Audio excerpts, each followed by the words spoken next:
From Manila to the globe, this is World Newsfeed, bringing you the biggest stories shaping our times. Good morning, I'm Raine Musñgi. Let's dive into the headlines making a global impact.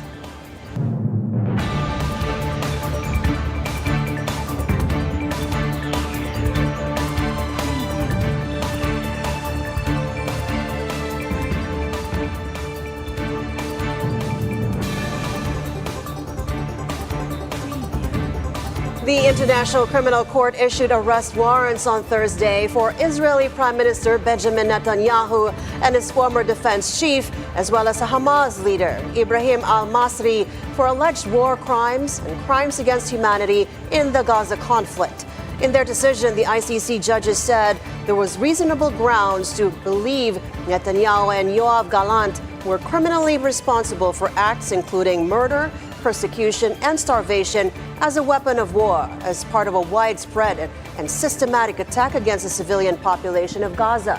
Judges said there were also reasonable grounds to believe the blockade on Gaza and lack of food, water, electricity, fuel, and medical supplies created conditions of life calculated to bring about the destruction or part of the civilian population in Gaza, which resulted in the death of civilians, including children, due to malnutrition and dehydration. It is not a political decision. It is a decision of a court of justice, of the International Court of Justice. And the decision of the court has to be respected. Tel Aviv-based lawyer Yael Giversman, who represents a number of victims in the October 7 Hamas attack on Israel, welcomed the decision regarding Dave. But in Israel, the decision was met with outrage, which called it shameful and absurd. Gaza residents expressed hope it would help end the violence and bring those responsible for war crimes to justice. Hamas welcomed the warrants against the Israelis, and a senior official told Reuters it was a first step toward justice. The warrants for Masri list charges of mass killings during the October 7, 2023 attacks on Israel that triggered the Gaza war, and also charges of rape and the taking of hostages. The issue is that Netanyahu specifically does not want to reach an agreement. Because yesterday, what was he saying? He was saying in the Israeli Knesset that Hamas wants to stop the war, but we do not want to stop the war. We want to retrieve the captives. And I say to him, without an end to the war, there can be no prisoner swap.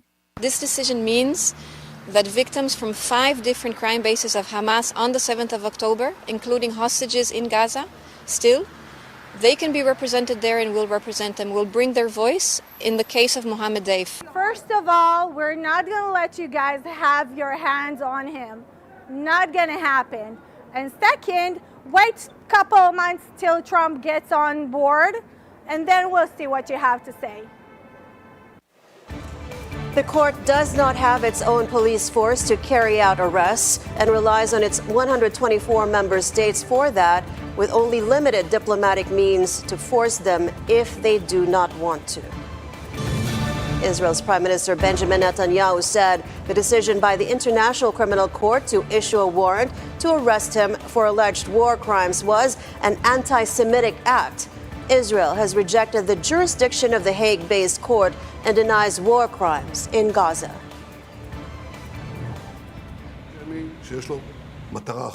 This is an anti-Semitic act that has one goal: to deter me, to deter us from exercising our natural right to defend ourselves against our enemies who rise up against us to destroy us, accusing the state of Israel of genocide while we are working to defend ourselves from an enemy who is trying to commit genocide against us.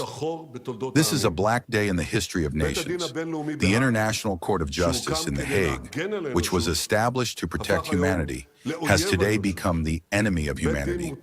This biased court has decided to issue arrest warrants against me and former Defense Minister Yoav Gallant on the fundamentally unfounded accusation that we have allegedly committed crimes against humanity, while the truth is completely the opposite. This is moral bankruptcy. It violates the natural right of democracies to defend themselves against murderous terrorism.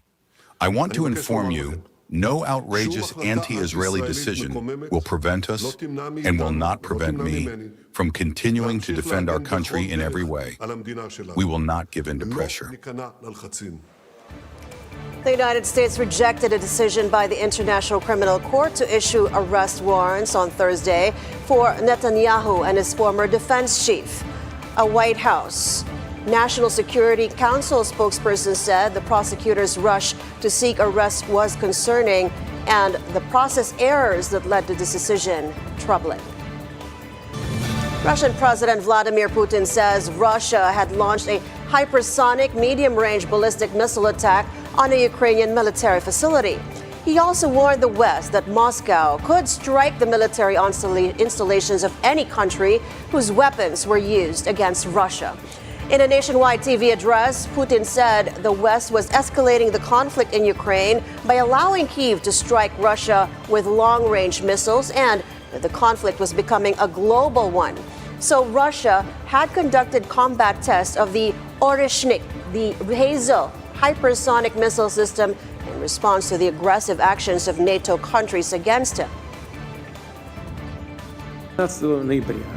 As we have repeatedly emphasized earlier, the regional conflict in Ukraine provoked by the West has acquired elements of a global nature. Our air defense systems repelled these attacks. As a result, the goals that the enemy obviously set for itself were not achieved. Once again, I would like to emphasize that the use of such weapons by the enemy is not capable of influencing the course of military actions in the zone of these special military operations. Our troops are successfully advancing along the entire line of combat contact. All the tasks that we set for ourselves will be accomplished. We consider ourselves entitled to use our weapons against military facilities of those countries that allow their weapons to be used against our facilities. And in the event of an escalation of aggressive actions, we will respond just as decisively and symmetrically. I recommend that the ruling elites of those countries that are hatching plans to use their military contingents against Russia seriously think about this. Well, Russia's third largest bank, Gazprom Bank, and its 6 foreign subsidiaries were hit with U.S. sanctions on Thursday. It's a move intended to curtail Russia's ability to evade the thousands of sanctions imposed on the nation since the start of Russia's invasion of Ukraine in February 2022. Treasury Secretary Janet Yellen tells the Associated Press the sanctions targeting Russia's largest remaining non-sanctioned bank would further diminish Russia's military effort and, quote, will make it harder for the Kremlin to evade U.S. sanctions and fund and equip its military. In addition, more than 50 internationally connected Russian banks, 40 Russian securities registers, and 15 Russian finance officials were hit with sanctions. The move comes after President Joe Biden this weekend authorized Ukraine to use U.S.-supplied missiles to strike deeper inside Russia, easing limitations on the longer-range weapons as Russia deploys thousands of North Korean troops to reinforce its war. Lebanon is seeking changes to a U.S. ceasefire proposal to ensure speedier withdrawal of Israeli troops from South Lebanon and to give both parties the right to self-defense. In an exclusive Reuters report, a senior Lebanese official said Thursday they requested the changes during meetings in Beirut this week with U.S. mediator Amos Hochstein, who is working to strike a deal in the waning months of the Biden administration to end the war between Lebanese group Hezbollah and Israel. Lebanese official told Reuters that Lebanon wanted to see Israeli troops withdraw immediately from the ceasefire is declared so that the Lebanese army can deploy in all areas, so displaced people could return to their homes. The official added that the Israeli position was a withdrawal within 60 days of the truce being announced. There has been no immediate response from Israel so far. But Israeli airstrikes killed at least 47 people in eastern Lebanon on Thursday in some of the most intense airstrikes yet. A Lebanese official said, pressing the campaign against the Iran-backed Hezbollah group as the U.S. mediators sought to advance ceasefire talks in Israel. 22 others were wounded in the Israeli strikes in the Baalbek region. A local governor said rescue operations were underway.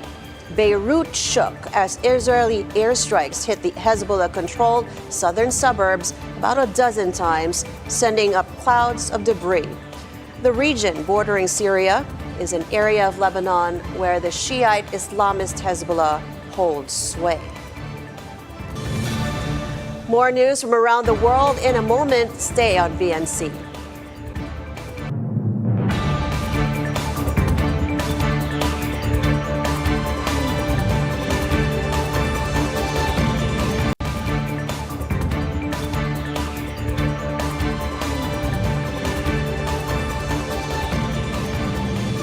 Welcome back to World Newsfeed. Former U.S. Representative Matt Gaetz withdrew his name from consideration as President-elect Donald Trump's Attorney General.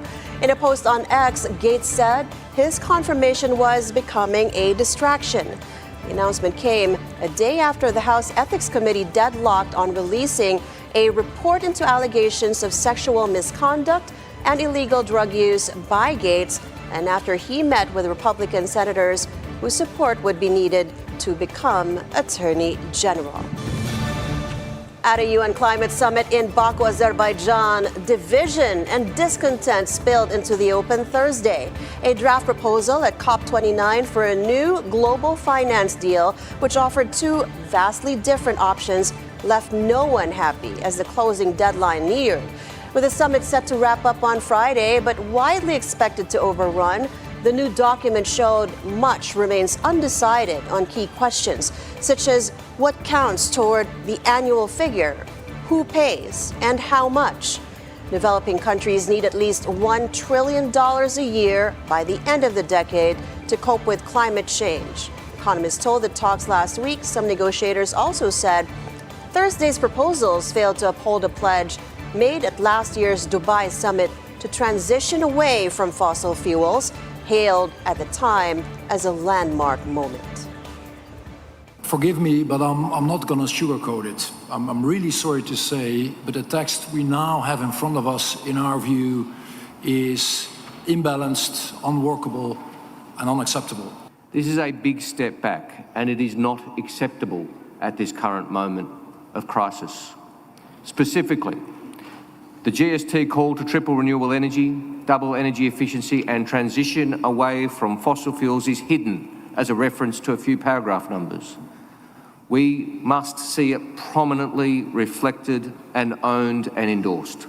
The Group of 77 and China has been very, very clear that we should not leave Baku without a number, without a clear quantum. And we have presented a figure of 1.3 trillion by 2030. I would note in particular that with respect to the goal itself, our position is not reflected. We consider that all capable parties need to be accountable for the support goal. Less than 48 hours before finishing, the critical objective of this COP is right now an empty placeholder. There is not a clear quantum defined by donors. So we are negotiating on nothing. We are failing planet and people once again at this COP. After decades of empty mitigation and climate finance promises, emissions have more than doubled, and we are on a pathway to assassinate half of all living creatures on Earth. Now, here we are, on Thursday afternoon of the second week of COP, facing one of the weakest texts on mitigation we've ever seen. This is absurd and this is unacceptable. This COP started with focus on enablement through NCQG. But as we move towards the end, we see shifting of the focus to mitigation. We cannot accept any attempts to deflect the focus again from finance to repeated emphasis on mitigation. In other news, Mexico has a plan to receive deported Mexicans from the U.S. if President-elect Donald Trump launches a mass deportation of immigrants living in the country illegally. Mexican President Claudia Sheinbaum said Mexico would put together a plan to show that deportations were unnecessary, but she did not give details on how that would be done. 2 caravans of migrants making their way toward the U.S. border are advancing from southern Mexico, including one which set out on Wednesday. The other caravan started from the southern city of Tapachula 2 weeks ago and continues pressing onward toward the border, though migration officials have said its size has reduced dramatically from the initial 3,000 participants. Trump has vowed mass deportations and vast immigration crackdown as soon as he takes office on January 20th. He could call on everyone from the U.S. military to diplomats overseas to turn the pledge into reality. His running mate, J.D. Vance, estimated the deportation operation could remove 1 million people per year. En caso de que hubiera deportaciones, nosotros In case of deportations, we will receive Mexicans, and we have a plan for it. But prior to that, we are going to work on demonstrating that there is no reason to deport our nationals who are on the other side of the border. On the contrary, they even benefit the economy of the United States. We obviously do not agree with treating migrants as criminals. That's what justice institutions are for in any place in the world. That's why yesterday I put special emphasis, and we will continue to do so.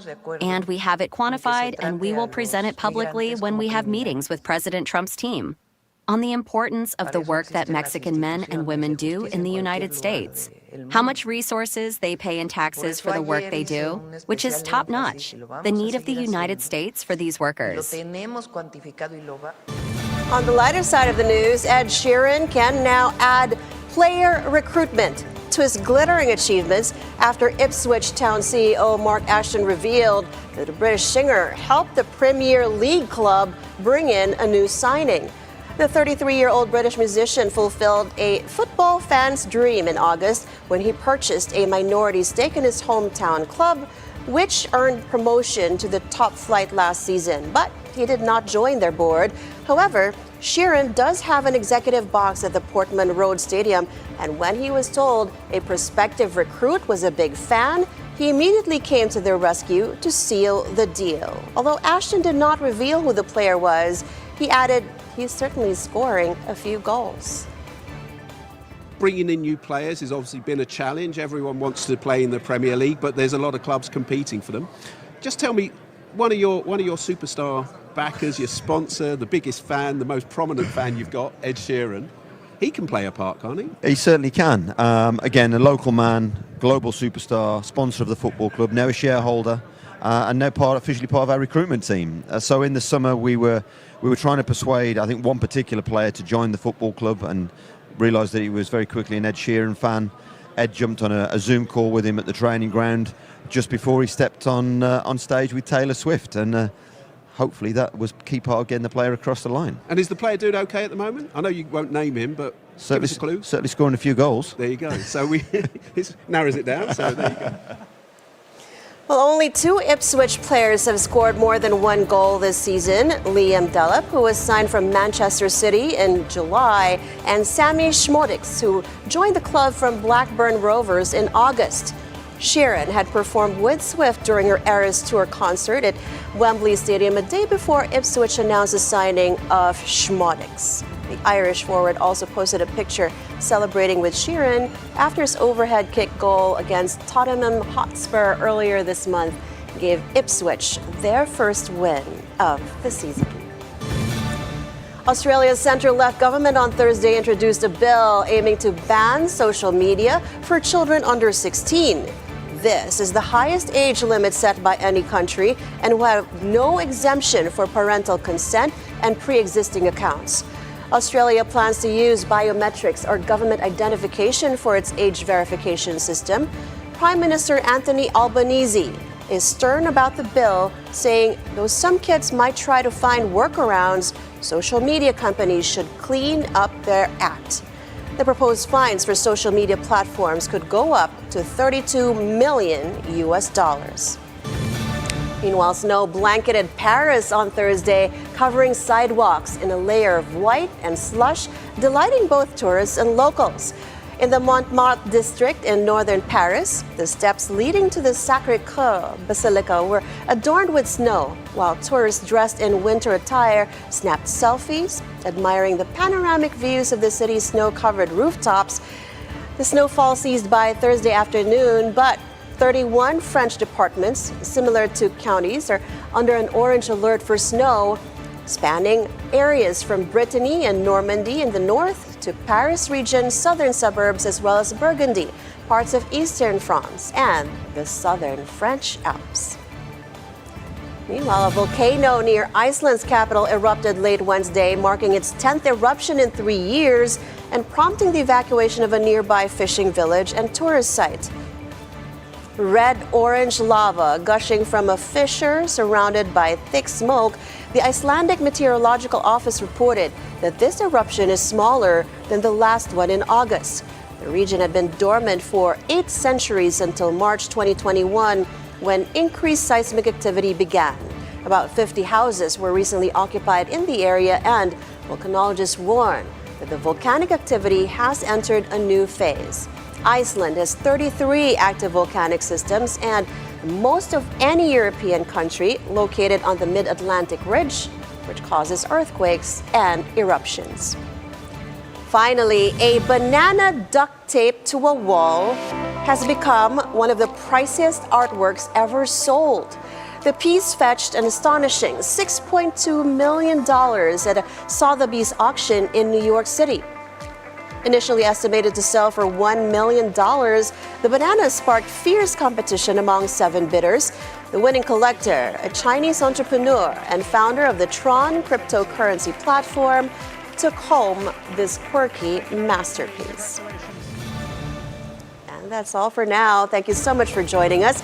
Catch up with us again tomorrow, or rather on Monday at 10, when we bring you The World in 30 minutes, only on World Newsfeed. Follow the Money comes next. Keep it here on the Bilyonaryo News channel, always on top.